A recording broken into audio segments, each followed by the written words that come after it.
എല്ലാവർക്കും നമസ്കാരം. ഇന്ന് നമ്മൾ നോക്കാൻ പോകുന്നത് +2 മലയാളം പാഠപുസ്തകത്തിലെ 4ാമത്തെ പാഠഭാഗമായ പി പത്മരാജൻ രചിച്ച അവകാശികളുടെ പ്രശ്നം എന്ന പാഠഭാഗത്തിൻ്റെ 2ാം ഭാഗമാണ്.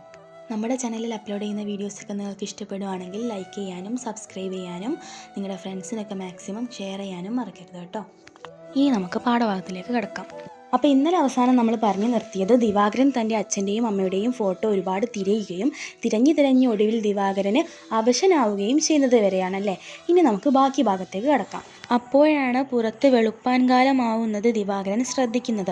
ആ ഒരു സമയത്ത് 2 കുട്ടികളുടെ കാലടി ഒച്ചകൾ ദിവാകരൻ കേൾക്കുകയുണ്ടായി. 6ഉം 7ഉം വയസ്സുള്ള 2 ആൺകുട്ടികളായിരുന്നു വന്നിട്ടുണ്ടായിരുന്നത്. അവരെ കണ്ടപ്പോൾ കടയുടെ ഒരു മൂലയിലേക്ക് ദിവാകരൻ മാറി നിന്നു. അവർ പോയതിനു ശേഷം തിരച്ചിൽ തുടരാമെന്ന് ദിവാകരൻ വിചാരിച്ചു. അങ്ങനെ ആ കുട്ടികൾ വന്ന് ഒരുപാട് ഫോട്ടോകൾ തിരഞ്ഞ് അവസാനം ദിവാകരന് മുന്നിൽ എത്തിച്ചേർന്നു. ദിവാകരനെ കണ്ടതും ആ കുട്ടികൾ മിഴിച്ചു നിൽക്കുകയായിരുന്നു ഉണ്ടായിരുന്നത്. ദിവാകരന് മുന്നിൽ വെച്ച് ആ കുട്ടികൾ ഒരുപാട് കരഞ്ഞു. ഒരുപാട് നേരത്തെ കരച്ചിലിന് ശേഷം അവർ കടക്കാരനെ അകത്തേക്ക് വിളിച്ചു. ഈ പടമാണ് ഞങ്ങൾ തിരഞ്ഞുകൊണ്ടിരുന്നത് എന്ന് കടക്കാരനോട് ആ കുട്ടികൾ പറഞ്ഞു. ഈ കാഴ്ചകളെല്ലാം കണ്ടു നിൽക്കുക എന്നത് ദിവാകരനെ സംബന്ധിച്ച് വിഷമമുള്ള ഒരു കാര്യമായിരുന്നുവെങ്കിലും എന്ത് ചെയ്യണമെന്ന നിശ്ചയമില്ലാത്തതുകൊണ്ട് ദിവാകരൻ അവിടെ തന്നെ അനങ്ങാതെ നിന്നു. കുറച്ചു സമയങ്ങൾക്ക് ശേഷം കടക്കാരൻ ദിവാകരനെ ഒരു വലിയ കടലാസ് കൂട്ടിലാക്കി ഭംഗിയായി പൊതിഞ്ഞു തുടങ്ങി.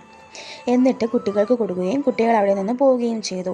കാരണം മരിച്ചവരുടെ ഛായാപടങ്ങൾ മാത്രം വിൽക്കുന്ന ഒരു തെരുവായിരുന്നല്ലോ അത്.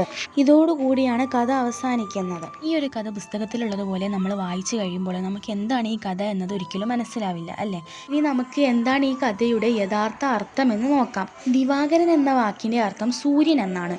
ദിവാകരൻ ഒരു ഉച്ച നേരത്താണ് കടയിലേക്ക് കയറി ചെല്ലുന്നത്. ആ ഉച്ച എന്നത് ദിവാകരൻ്റെ പ്രായത്തെയാണ് സൂചിപ്പിക്കുന്നത്. അപ്പോൾ ദിവാകരൻ ഒരു മധ്യവയസ്കനായ വ്യക്തിയാണ്. കാരണം എന്താണ്, ഉച്ചയ്ക്ക് സൂര്യൻ എങ്ങനെയാണ് മധ്യത്തിലാണ് ഉണ്ടാകുന്നത്. അപ്പം ദിവാകരൻ എന്ന് പറയുന്ന വാക്കിൻ്റെ അർത്ഥം സൂര്യൻ എന്നാണ്. അപ്പോൾ ദിവാകരൻ ഒരു മധ്യവയസ്കനാണ്. സൂര്യൻ്റെ ആയുസ് എന്ന് പറയുന്നത് സന്ധ്യ വരെയാണ്. നേരം സന്ധ്യയായി, ദീപങ്ങൾ തെളിഞ്ഞു എന്ന് പാഠഭാഗത്തിൽ പറയുന്നുണ്ട്. ഇത് സൂചിപ്പിക്കുന്നത് ദിവാകരൻ്റെ മരണത്തെയാണ്. കാരണം രാത്രിയായി കഴിഞ്ഞാൽ സൂര്യൻ അസ്തമിക്കുകയും ചന്ദ്രൻ ഉദിക്കുകയും ചെയ്യുന്നുണ്ട്. ഈ ചന്ദ്രൻ്റെ ഉദയം എന്ന് പറയുന്നത് ദിവാകരൻ്റെ മരണത്തെയാണ് സൂചിപ്പിക്കുന്നത്. അങ്ങനെ പുലർച്ചെ സമയത്താണ് 2 കുട്ടികൾ വന്നിട്ട് ഫോട്ടോ തിരയുന്നത്.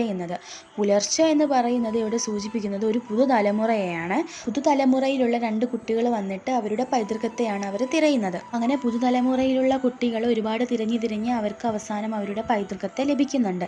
അവരുടെ പൈതൃകം എന്നത് ദിവാകരനാണ്. അപ്പോൾ ദിവാകരൻ്റെ പൈതൃകത്തെ തേടി വന്നതുപോലെ ആ 2 കുട്ടികൾ അവരുടെ പൈതൃകത്തെ തേടിയാണ് വരുന്നത്. എല്ലാം കൂട്ടിച്ചേർത്ത് പറഞ്ഞാൽ ഉൽപ്പന്നത്തെ തേടി പോകുന്ന ദിവാകരൻ ഒടുവിലൊരു ഉൽപ്പന്നമായി മാറുകയാണ് അവകാശികളുടെ പ്രശ്നം എന്ന കഥയിൽ. ചിത്രങ്ങൾ എന്ന് പറയുന്നത് ഓർമ്മകളാണ്. നമ്മൾ എവിടെയെങ്കിലും ജീവിച്ചിരുന്നു എന്നതിൻ്റെ അടയാളപ്പെടുത്തലാണ് ചിത്രങ്ങൾ എന്ന് പറയുന്നത്. അപ്പോൾ ഇത്രയേ ഉള്ളൂ പാഠഭാഗം. എല്ലാവർക്കും മനസ്സിലായെന്ന് വിചാരിക്കുന്നു. നന്ദി.